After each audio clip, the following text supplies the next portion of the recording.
The millionaire CEO hung up on her, convinced the child wasn't his. But 5 years later, he saw the twins, and his own eyes staring back at him. Title: 5 Winters Later. Chapter 1. Once, Jonathan Hale believed his world was built on logic and control. Young, confident, with piercing blue eyes and a commanding presence, he was the CEO of a company he had built from the ground up. Money, power, influence, everything was within his grasp. Then Hannah came into his life, a woman so genuine and full of light that she unsettled everything he thought he knew about himself. She saw the man behind the title, and that terrified him. When she told him she was pregnant, Jonathan panicked. His fear drowned out love. "You think I'll believe he's mine?" he said coldly before hanging up the phone, cutting her out of his life as if it were just another business decision. Chapter 2. Hannah cried, but not for long. She didn't have the luxury of breaking down. The pregnancy was difficult, the doctors spoke of risks, but when she heard 2 tiny heartbeats during the ultrasound, she knew she had a reason to fight.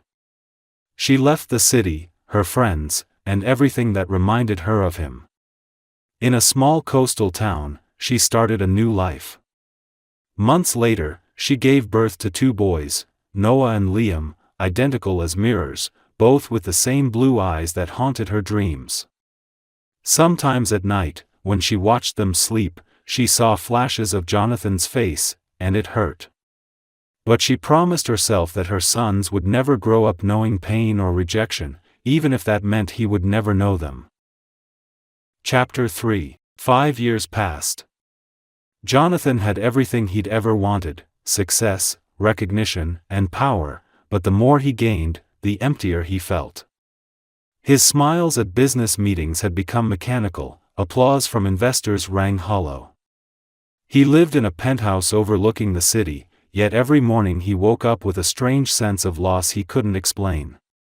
Late at night, he'd find himself staring out at the skyline, remembering her voice, that trembling call, and the words he had thrown at her like knives.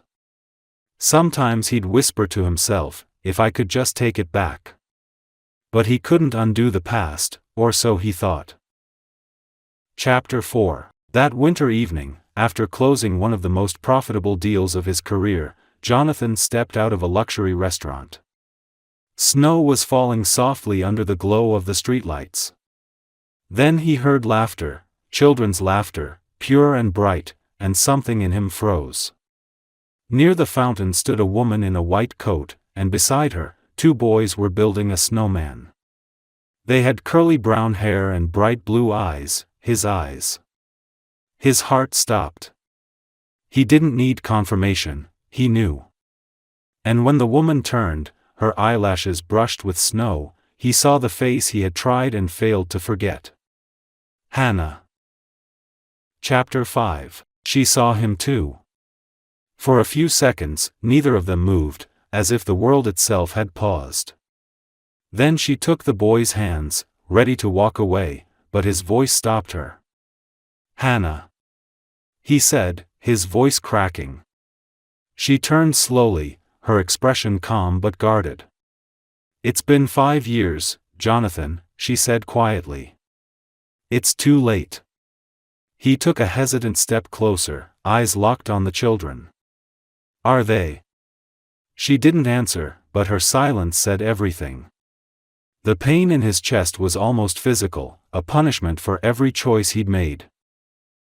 Chapter 6. The next day, Jonathan found himself standing on the porch of a small house by the coast. He didn't know what he was hoping for: forgiveness, understanding, maybe just a chance to be near them. When Hannah opened the door, surprise flickered in her eyes, replaced quickly by caution. He only asked for a few minutes. The conversation was heavy, filled with long pauses and unsaid words. "You chose fear back then," she said softly. "And I chose life." Jonathan had no defense. For the first time in years, he truly listened, not as a businessman, but as a man who had lost something priceless. Watching Noah and Liam playing quietly in the corner, he realized he didn't just want to be around them, he needed to. Chapter 7. He started visiting more often. At first, it was awkward. He'd stand by the door, unsure what to say. But over time, it became natural. He helped with repairs, brought groceries, took the boys to the park. They started calling him Uncle John. He'd watch them laugh, run, argue, and every time they looked at him with those blue eyes, something inside him healed. One afternoon, Noah asked innocently, "Are you our dad?" Jonathan didn't answer, he just pulled him close, holding him tightly. It was the first time he understood that family wasn't about blood or names, it was about love, about showing up, about never leaving again. Chapter 8. 1 year later, snow fell again over the city. They were standing outside the same restaurant where everything had started. But now, the scene was different.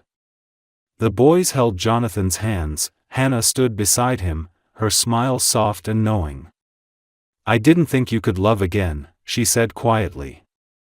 "Neither did I," he replied, his eyes shining. "Until I saw you."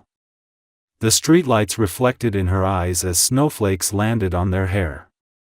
Jonathan leaned in and kissed her gently, whispering, "Now I finally understand what really matters." And for the first time, he didn't feel like a man who had everything, he felt like a man who had finally found home. It wasn't a story about loss, it was about redemption. About a man who thought love was a weakness, until he realized it was the only thing that could save him. Hannah Carter had never imagined that one phone call could destroy everything she thought she knew about love. When Jonathan's cold voice echoed through the receiver, every hope she had built around them crumbled in an instant. His words, sharp and deliberate, sliced through her like glass, leaving her breathless and hollow. The man who once held her with such tenderness, who whispered dreams into her hair, had suddenly become a stranger. She stood there for a long time after the line went dead, the quiet hum of the city outside her window blurring into nothingness. The pregnancy test was still on the counter, its small blue line staring back at her like a cruel reminder that her world had changed. The first tears came quietly, then uncontrollably, as she sank to the floor, clutching her stomach. She wasn't crying only for herself, she was crying for the child who would never know the father she had once believed was strong enough to protect them both. Days became weeks, and Hannah found herself moving through her apartment as if underwater. Her friends tried to reach her, but she couldn't bring herself to speak about it. How could she explain that the man who had promised her honesty had chosen pride instead?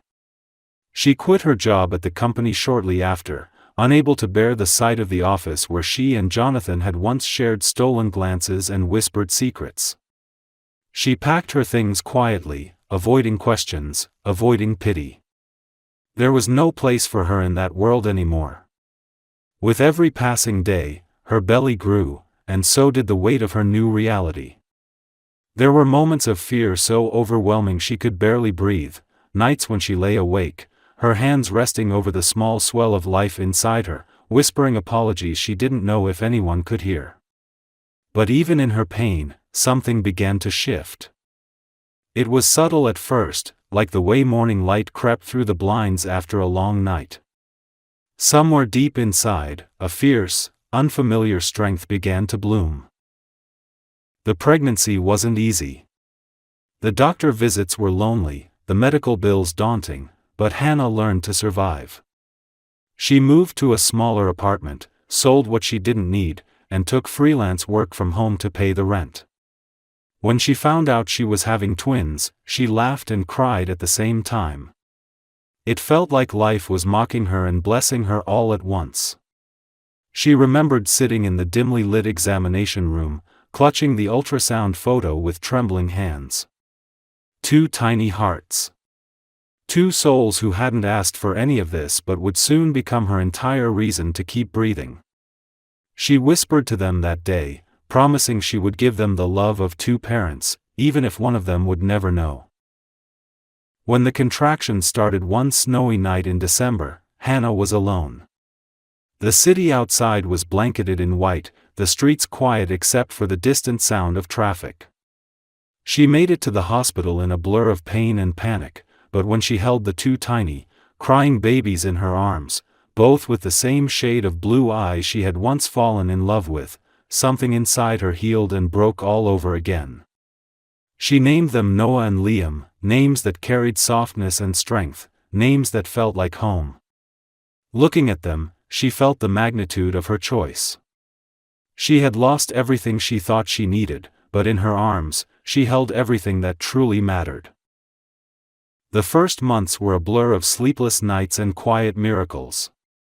She learned to live on coffee and willpower, to hold one baby while feeding the other, to laugh at exhaustion because crying felt like surrender.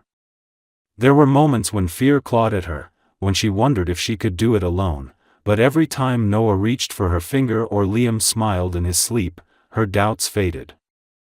Slowly, the ache in her heart dulled, replaced by a fierce, unshakable determination. She no longer thought about Jonathan every day, though his shadow lingered in small ways. It was in Noah's expression when he furrowed his brow, in the exact tilt of Liam's head when he smiled. She didn't hate him anymore. Hate required energy she couldn't afford to waste. She only pitied the man who had walked away from something so pure. By the time the twins turned 1, Hannah had started to rebuild her life.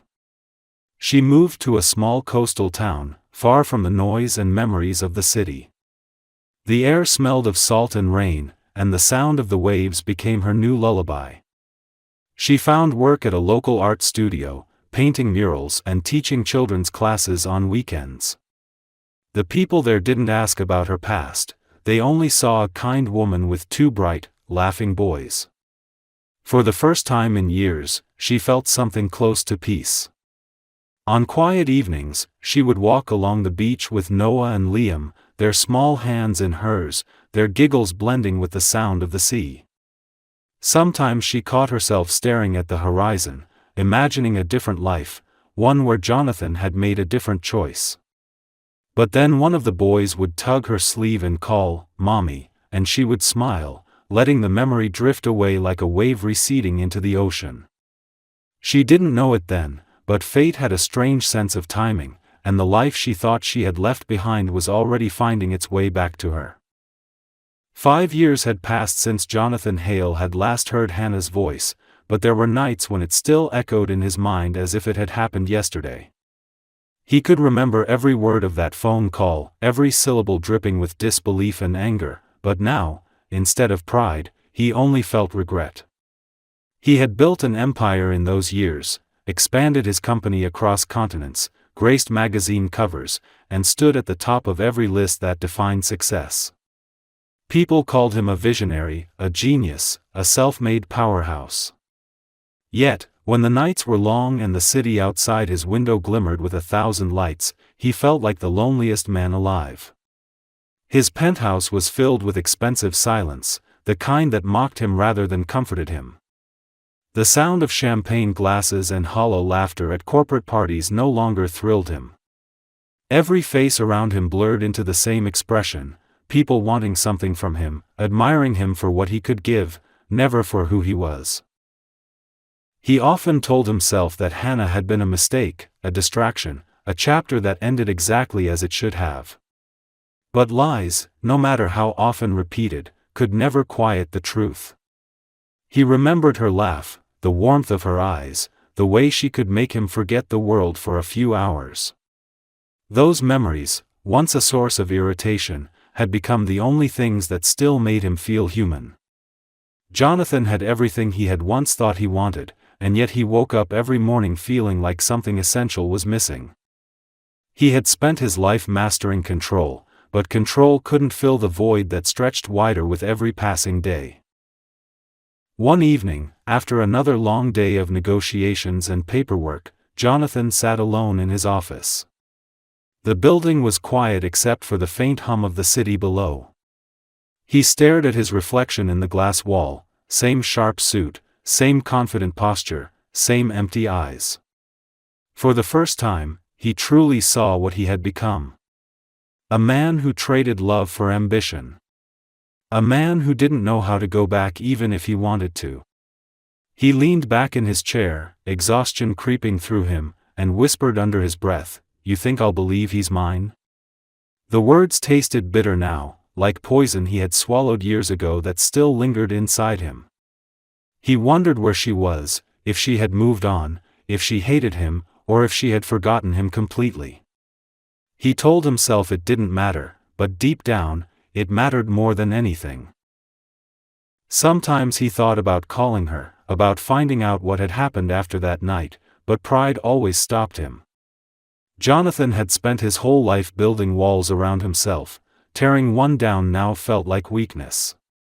Instead, he worked harder, chasing every deal, every success, as if accomplishment could fill the cracks in his heart. Yet, no matter how high he climbed, the emptiness only grew. The faces around him changed, the offices got bigger, but the silence followed him everywhere. It was around this time that people began to notice something different about him. His assistant would find him staring out of the window more often, his usual sharpness dulled by something unspoken.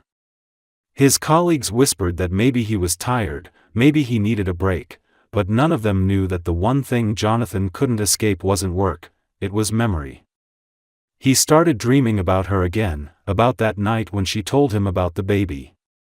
In his dreams, he didn't walk away. He stayed, and her eyes softened, and the world didn't feel so cold. But when he woke up, reality hit him like a punch, and he went back to being the man the world expected him to be. One winter evening, after signing a massive international deal, his colleagues insisted on celebrating. The restaurant they chose was one of the most exclusive in the city, a place where every guest list read like a who's who of power and money. Jonathan agreed out of habit, not enthusiasm. He smiled through the evening, raised his glass, said all the right things, and played the part flawlessly. Yet as he stepped outside into the crisp night air, he felt nothing but fatigue. The snow was falling gently, covering the streets in a quiet white blanket. He loosened his tie, letting out a long breath, unaware that fate was already setting something in motion that would shake the foundations of his carefully constructed world. Across town, in a small coastal neighborhood, Hannah was finishing a painting for a local gallery. Her two boys, Noah and Liam, were asleep in their shared room, their small faces peaceful under the soft glow of a nightlight. She moved quietly, afraid to wake them, her brush gliding across the canvas. The house smelled of paint and vanilla candles, the kind of warmth that made strangers feel at home. Life wasn't easy, but it was hers. She had learned to be both mother and father, comforter and protector, dreamer and realist. And though the ache of Jonathan's absence still lingered like a scar, it no longer defined her. She had built a new life, one made of love, simplicity, and small miracles. Neither of them knew it, but the distance between them was already shrinking. 5 years of silence were about to collapse into a single, life-altering moment. The man who believed he didn't need love was about to come face to face with the two reasons why he had been wrong all along. Jonathan had been traveling for weeks, closing deals in Europe, shaking hands with billionaires, and giving interviews about his visionary leadership. Every headline called him unstoppable, but lately, even his own success felt like a cage.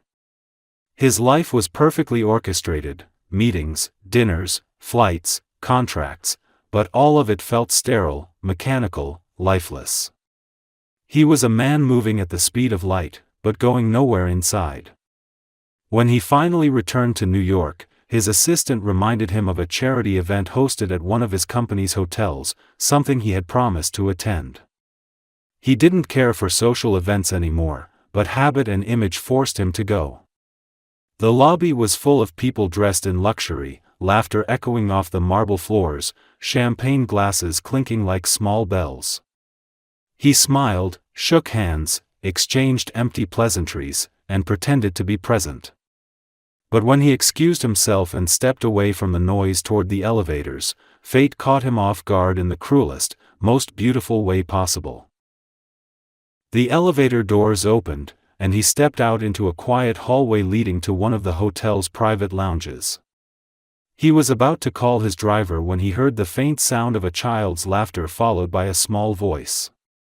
He turned instinctively, his gaze drawn toward a young boy running clumsily across the polished floor, chasing something invisible.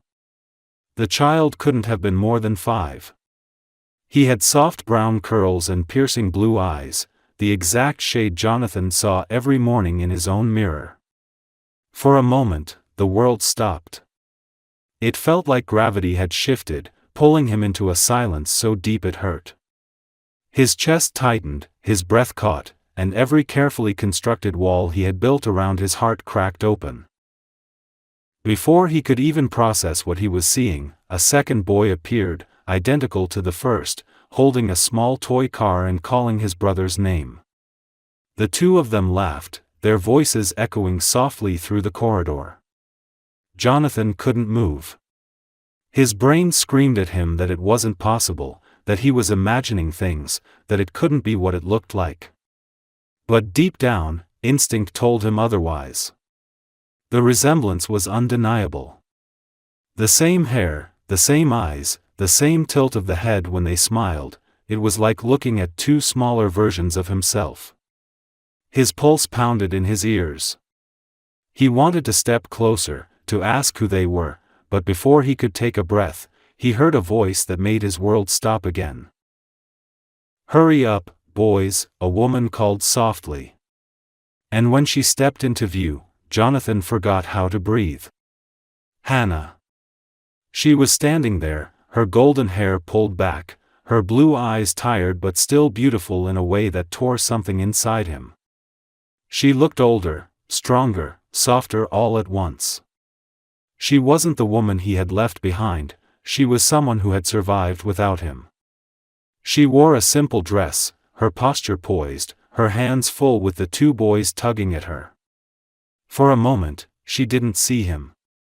She bent down to tie one of the boys' shoes, her voice gentle, patient, the kind of warmth he hadn't felt in years. Then she looked up. Their eyes met, and time folded in on itself. Neither of them moved. The noise of the hotel faded until there was nothing but the sound of his own heartbeat pounding in his chest. Her expression shifted in an instant, from surprise to disbelief to something guarded.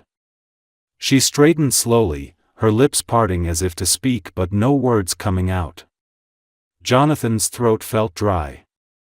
The 5 years of silence, the anger, the guilt, the questions, everything came rushing back like a flood. He took one hesitant step forward, but she quickly reached for the boy's hands, her instinct to protect them immediate. "Hannah," he said finally, his voice low, rough, almost pleading. She hesitated for only a second before shaking her head slightly, as if to remind herself this was real, not some cruel dream. "Jonathan," she said quietly, her tone calm but laced with something unspoken. Her gaze flicked to the twins, who were now watching the exchange curiously. He could see the confusion in her eyes, the fear, the anger she had buried for years. He wanted to ask 1,000 questions, but none of them could escape his lips. He could only stare, trying to make sense of the impossible. "They're yours," she said finally, her voice barely above a whisper. The words hit him harder than any blow could have. His breath caught as he looked at the boys again, the truth settling in his bones with terrifying clarity. They were his sons. The sons he had never known, the lives he had walked away from before they had even begun. For a long moment, no one moved. The boys fidgeted, pulling at their mother's hands, unaware of the storm unfolding around them. Jonathan's mind raced through 1,000 thoughts, denial, shock, guilt, but underneath it all was something deeper, recognition. He had spent years pretending he didn't need love, pretending he had made the right choice, but standing there, looking at those children, he realized how much of his life had been built on lies. Hannah looked at him with eyes full of restrained pain, the kind that comes from being hurt and healing anyway. "You should go back to your party," she said softly, her voice trembling. "We don't belong in your world." But Jonathan couldn't move. The sight of them, the woman he had loved and the sons he had never known, rooted him to the floor. His carefully curated life, his empire, his money, all of it felt meaningless. The only thing that mattered now was standing in front of him, and for the first time in his life, he had no idea what to say. He opened his mouth, but no words came out. All he could manage was a whisper that sounded more like a confession than a question. "Are they happy?" Hannah looked at him for a long moment before nodding faintly. "Yes," she said. "They are." Then she turned and walked away, the two boys holding her hands, their small voices echoing down the hall.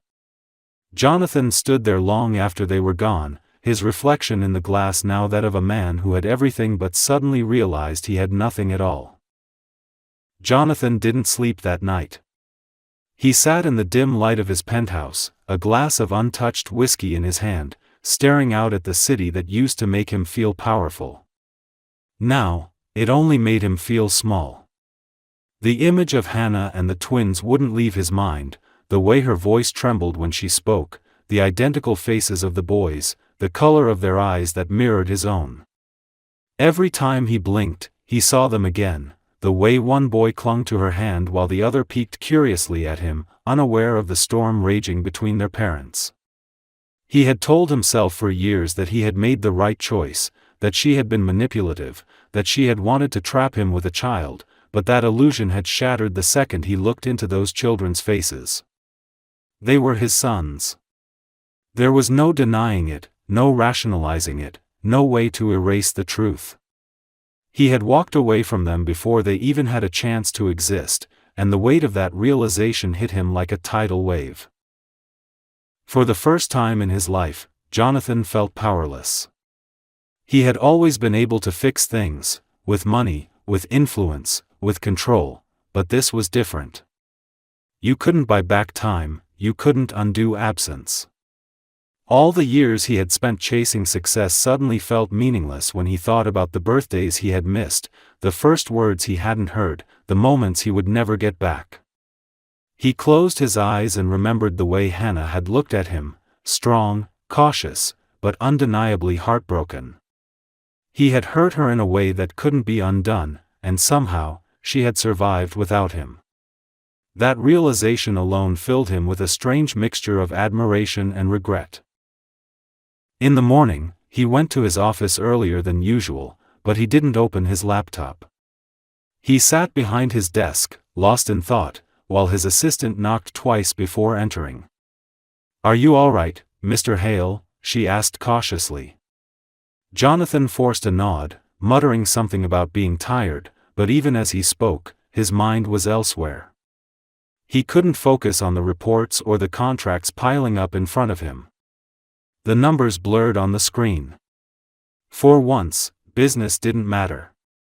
He needed to see them again, to see her again, not out of curiosity, but because he couldn't let it end like that. He had spent 5 years pretending to be untouchable, but all it took was one look at those boys to break the illusion completely. He spent the next few days trying to find out where she lived. It wasn't easy. Hannah had disappeared from the city after their breakup. But Jonathan was a man who always found what he sought.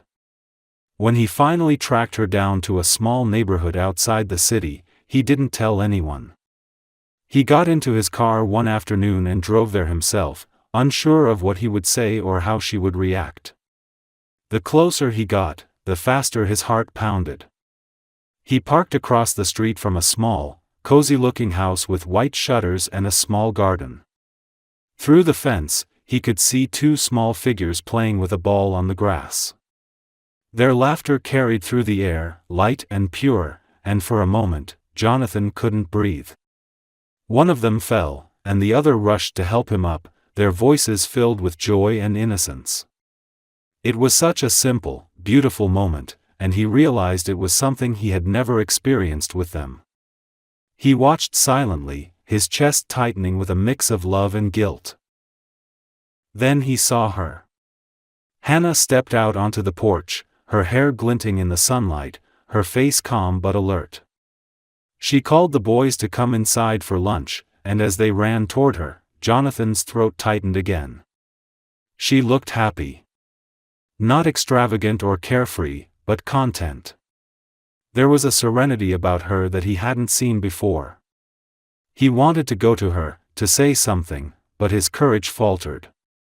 What right did he have to appear now, after all these years? He sat there for a long time, watching from the car, until one of the boys suddenly noticed him. Their eyes met through the fence. The child tilted his head curiously and waved. The simple, innocent gesture nearly broke Jonathan in half. He raised his hand weakly in return, but before he could do anything more, Hannah called the boy inside again. She hadn't seen him, or maybe she had and chose to pretend she didn't. That night, Jonathan couldn't stop thinking about it. He had never felt fear like this before, not in business, not in life. Fear of rejection, fear of the truth, fear of what he had become. He knew he couldn't stay away forever, but he also knew that walking back into their lives wouldn't be simple. He had destroyed something sacred, and there were no guarantees that he could fix it. Still, he couldn't let it end this way. He owed them more than silence, more than regret. The next day, he wrote a letter. He didn't plan it, the words just came. He wrote about how wrong he had been, how blind, how terrified of losing control. He wrote about the years he had spent trying to convince himself he didn't care, and how one look at those children had proven how deeply he did. He didn't ask for forgiveness, he knew he didn't deserve it, but he wanted her to know the truth, at least once. When he was done, he folded the letter carefully, placed it in an envelope, and drove back to her neighborhood. He left it in the mailbox without ringing the bell, standing there for a moment before walking back to his car. It wasn't much, but it was something. For the first time in years, Jonathan felt like he had taken a step toward the man he should have been all along. As he drove away, he glanced in the rearview mirror one last time. The twins were playing on the porch again, their laughter echoing faintly behind him.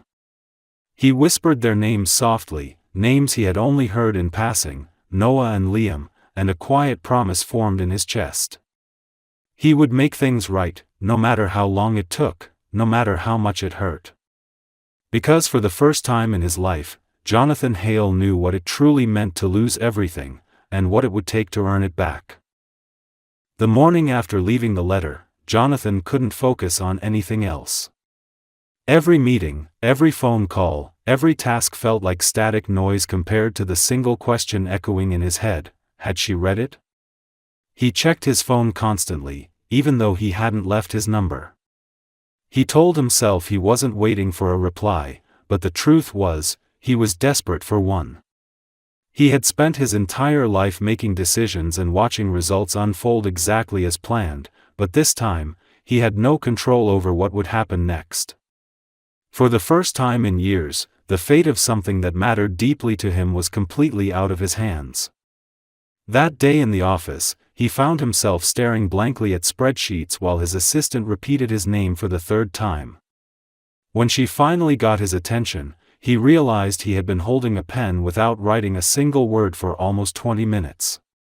He muttered an apology, claiming exhaustion, and left early. That evening, Jonathan drove aimlessly through the city. The lights blurred past him as his thoughts spiraled. He didn't even realize where he was heading until he found himself once again near Hannah's neighborhood. It was already dark, but some part of him couldn't stay away. He parked across the street, his headlights off, and looked toward the little house.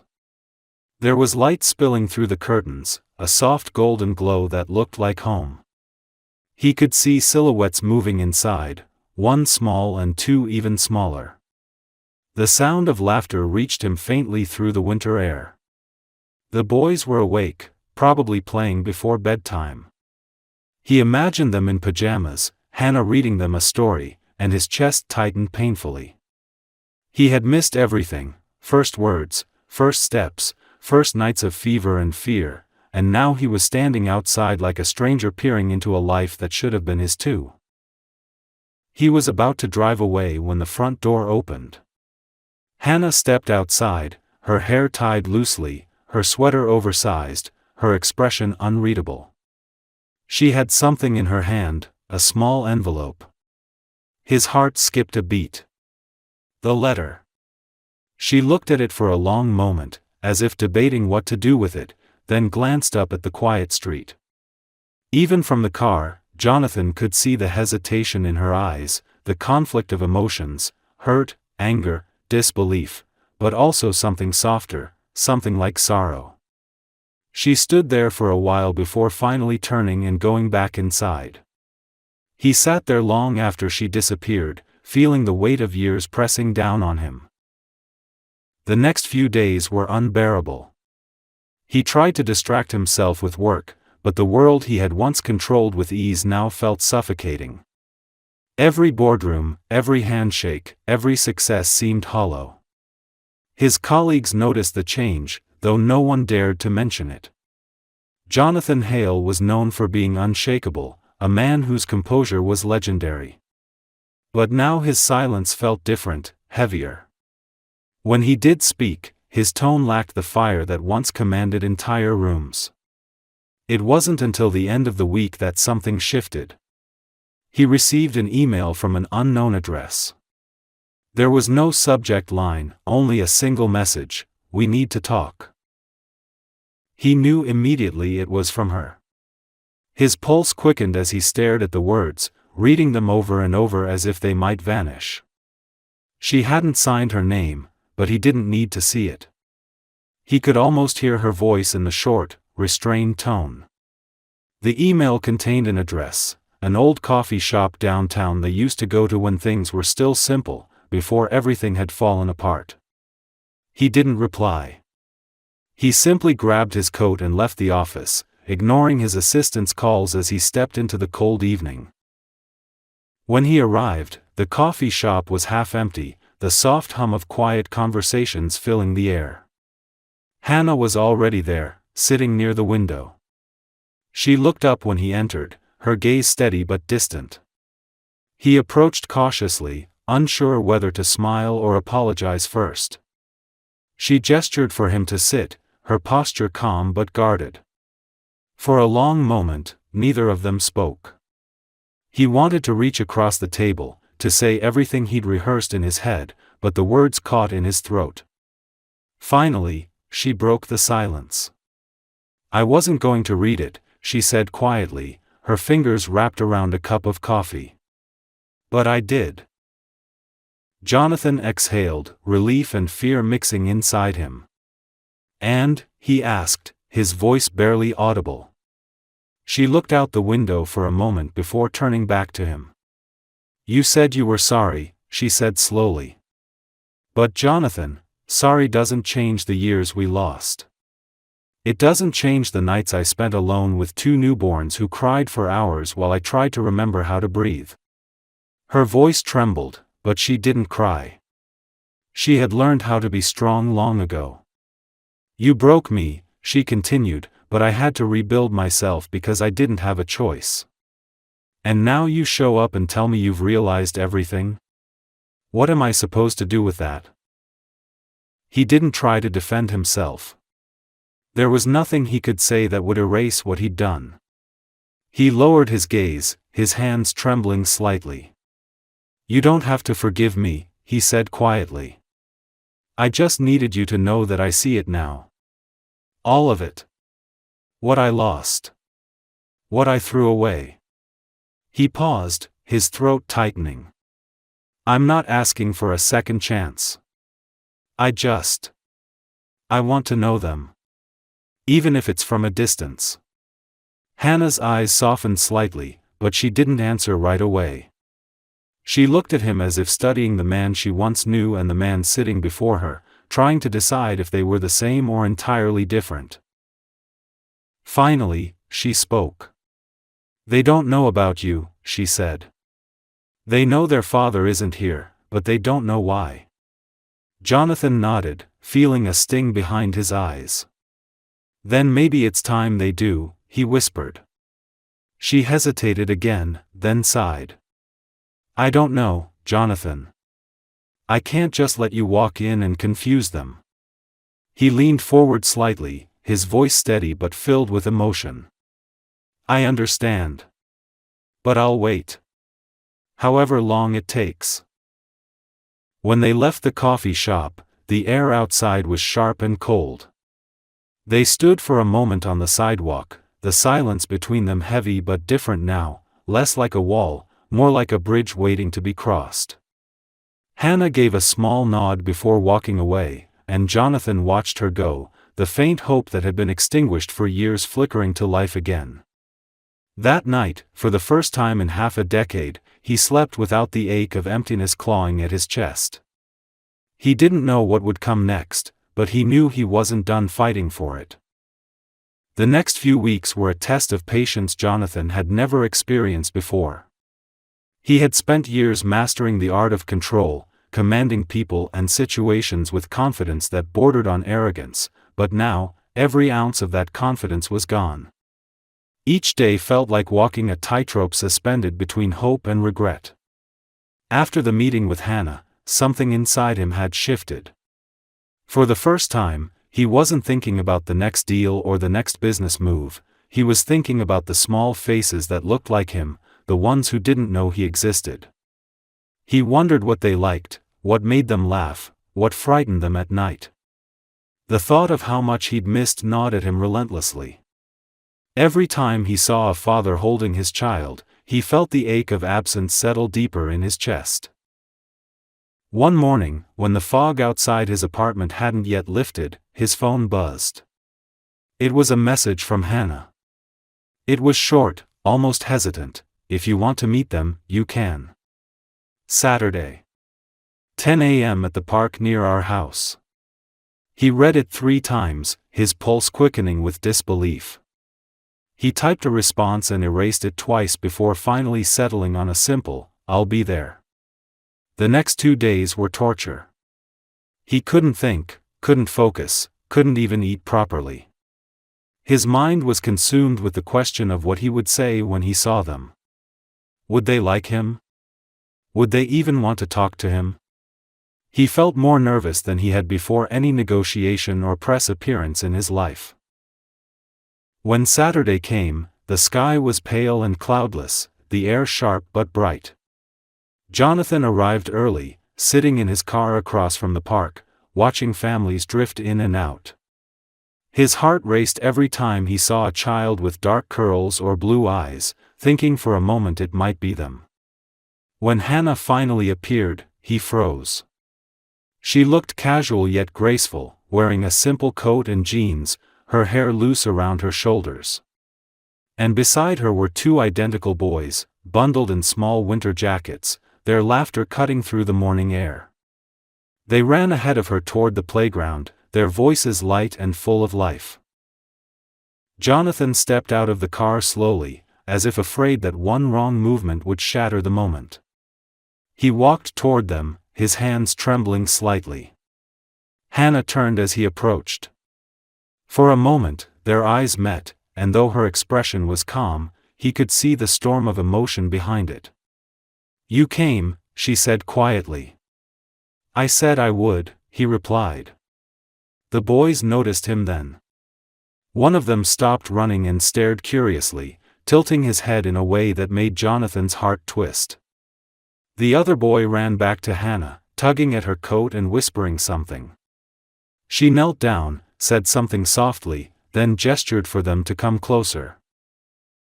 Jonathan crouched down so he was at their level. Hi, he said gently, his voice almost breaking. I'm Jonathan. The twins exchanged glances, shy but curious. I'm Noah, one of them said, his voice small. And I'm Liam, added the other. Jonathan smiled, though his eyes burned. Those are good names, he said softly. I like them a lot. There was a pause, a stillness that seemed to stretch endlessly, and then Liam asked innocently, "Are you Mommy's friend?" Jonathan looked up at Hannah, who met his gaze silently, her jaw tightening. He looked back at the boys and nodded.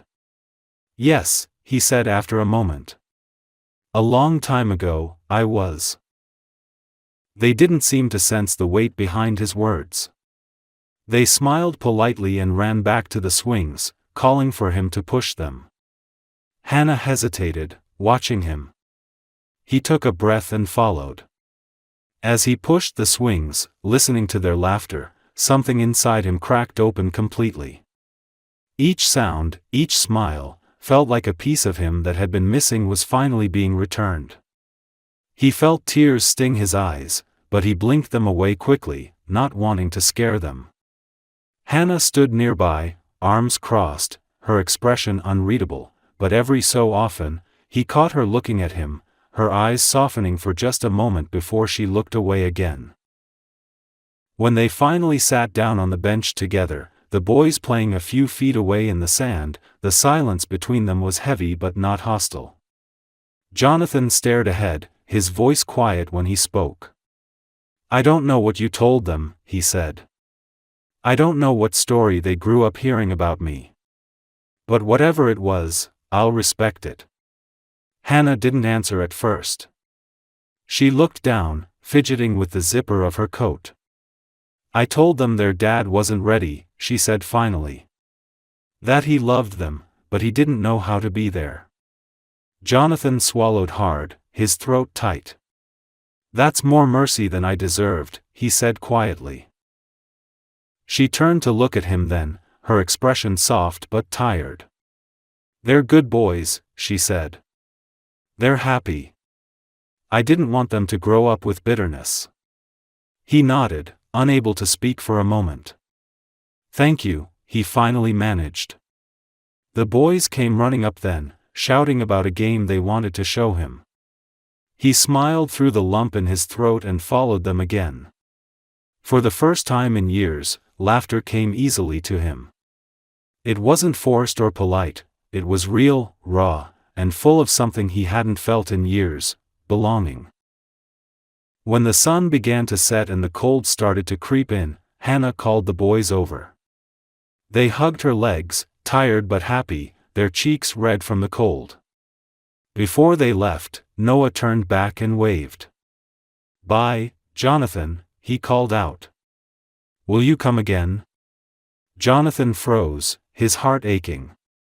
He glanced at Hannah, who hesitated for only a second before giving a small nod. "If it's okay with your mom," he said softly. The boy grinned and ran off, hand in hand with his brother. Jonathan watched them go until they disappeared down the path. The park was quiet again, but he could still hear their laughter echoing faintly in his mind. As he walked back to his car, his chest felt both heavy and alive. He had made 1,000 deals in his life, but this fragile, uncertain connection, was the only one that truly mattered. And for the first time, he knew he would never stop fighting for it. The days after that meeting at the park became a blur of emotion and reflection for Jonathan.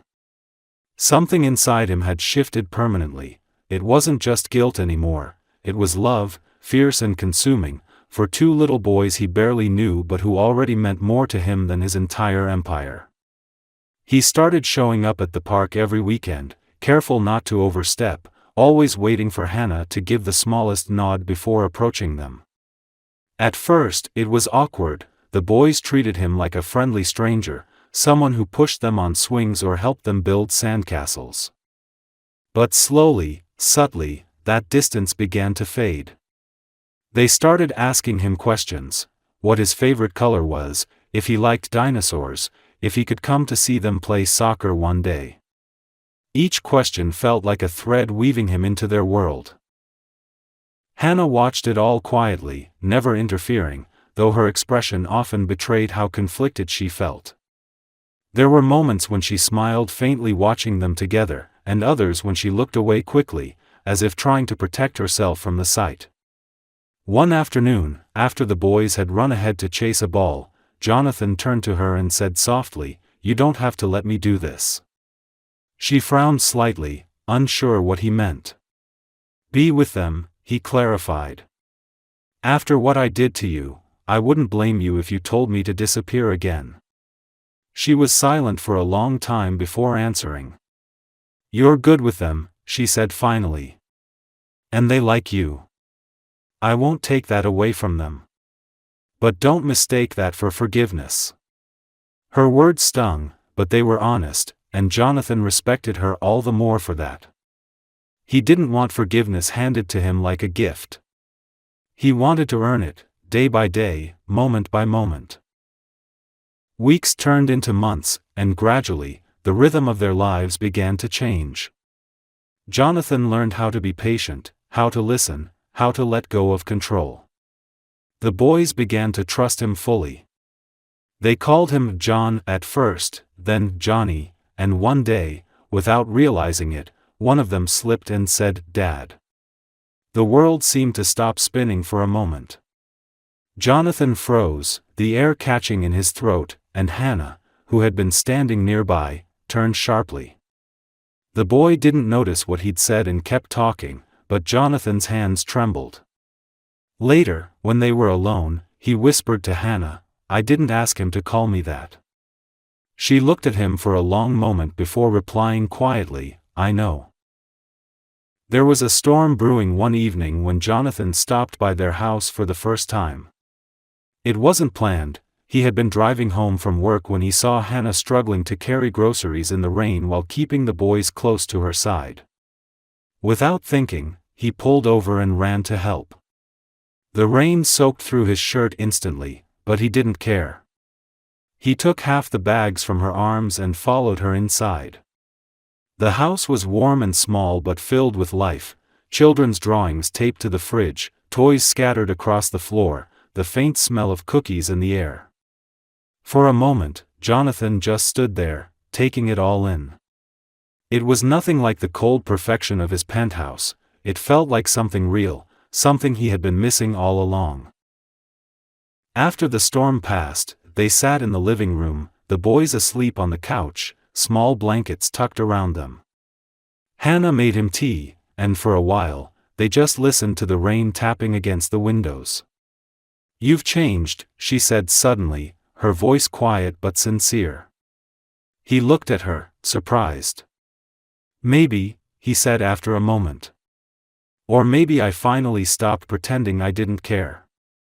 She studied his face carefully, as if searching for the man she used to know beneath the one sitting in front of her. "I don't know if I can ever forget what happened," she admitted, "but I can see you're trying." He nodded, emotion thick in his throat. "I'll keep trying," he said. "For them. And for you, if you'll let me." Over time, something fragile and new began to bloom between them. They started sharing small moments again, coffee in the mornings, dinners where laughter returned slowly, hesitantly, like a guest unsure it was welcome. The boys grew more attached to him, and soon, he became a part of their routines. He picked them up from school sometimes, helped with their homework, learned their favorite bedtime stories.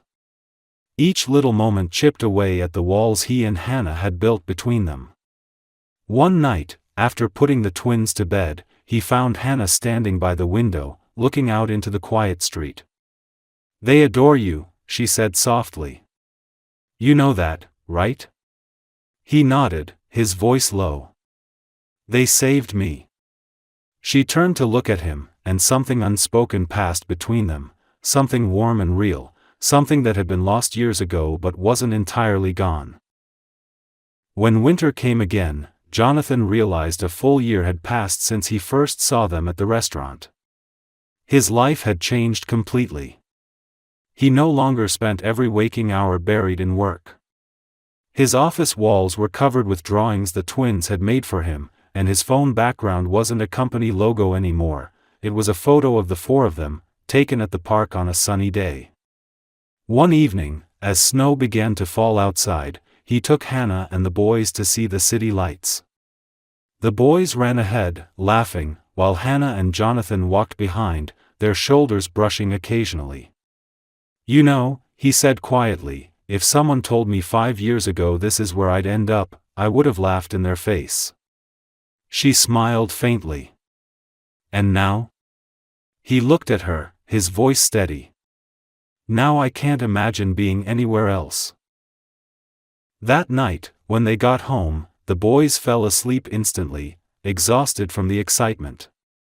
Hannah stood at the door, hesitating for a moment before turning to him. "Jonathan," she said softly, "I think, maybe it's time we stop holding on to the past." He stepped closer, his heart pounding. "Are you saying?" She smiled, just barely. "I'm saying you don't have to keep proving yourself. You already have." He didn't speak, he just reached for her hand, and for the first time in years, she didn't pull away. The silence between them wasn't heavy anymore, it was peaceful. Years later, Jonathan would often think back to that first day in the park, to the fear, the uncertainty, the fragile hope that started everything. He would look at his family, the boys now taller, Hannah's hand still fitting perfectly in his, and he would feel a kind of gratitude that words could never capture. He had spent years building empires, chasing power, believing success was the only thing that mattered. But in the end, it was love, the love he almost destroyed, that rebuilt him completely. And every time he heard his sons call him Dad, he knew he had finally become the man he was always meant to be.